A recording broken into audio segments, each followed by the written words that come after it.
The world in 50 years will be devoured by rising water levels from rapid ice melts due to the increase in the planet's temperature. Climate change will run rainfall levels off the charts to severely catastrophic patterns. Each year it is predicted that sea levels rise at an incomprehensible rate of 1.2 meters, with mass flooding in lower residential areas. Higher areas are prone to experience flooding in 1 to 2 decades. By 30 years, the world will be completely underwater, which will force society's hand to redesign infrastructure that will remain in contact once it's covered underwater. Ultimately, the world will fall completely underwater as climate change will be beyond control. The early development of redesigning a city capable of sustaining the high water pressures below sea level will allow society to continue residency on this planet. In this water dystopia, people are losing money on flooding repairs for the first 10 to 15 years in lower areas such as Brisbane, Sydney, Tokyo, Shanghai, New York, and Miami. The rate of the flood damage is overloading the repair times, which has handicapped insurance on housing and infrastructure. This has forced thousands of residents to relocate to areas not yet affected by severe flooding, which has placed a tremendous strain financially. Job employment has been sliced in half as many businesses and resources have been left in the waste of the water. Middle and higher financial classes aren't feeling the struggle yet. However, unavoidably, they will in the coming years.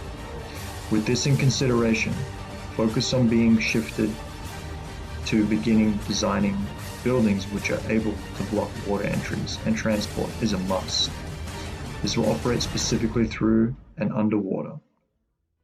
This global decision has demanded all world funding to begin building for an underwater dystopia. Details of the design plan are all implemented to seal tight Gorilla Glass, which avoids water leaks.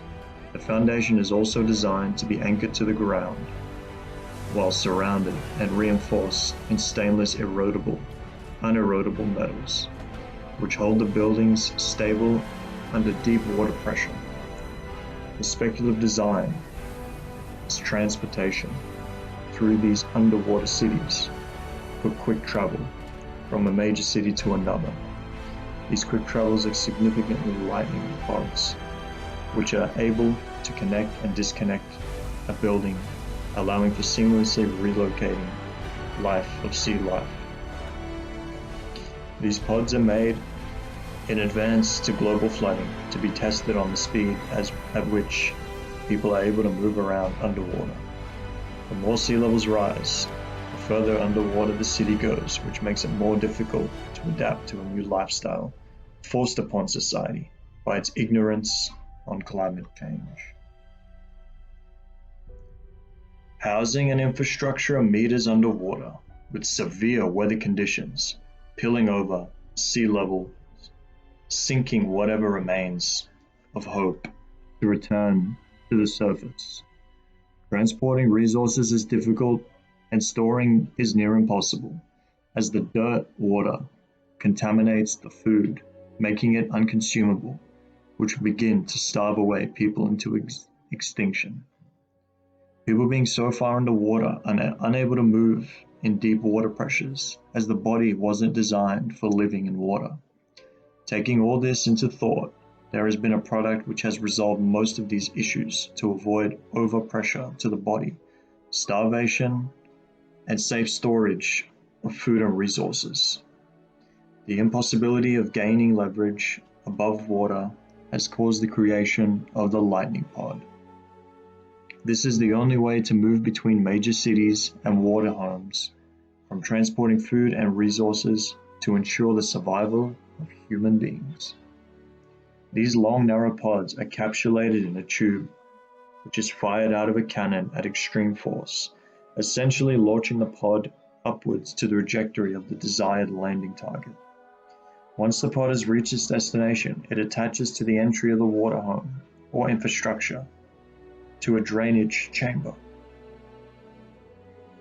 The chamber takes in the water, then seals the entry shut as it begins to drain the water back outside which leaves the resource packing dry and safe from any water damage.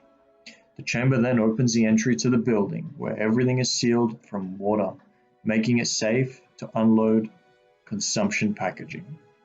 This allows for people of the future to be able to access, protect, and shelter their food from devouring rise of seawater.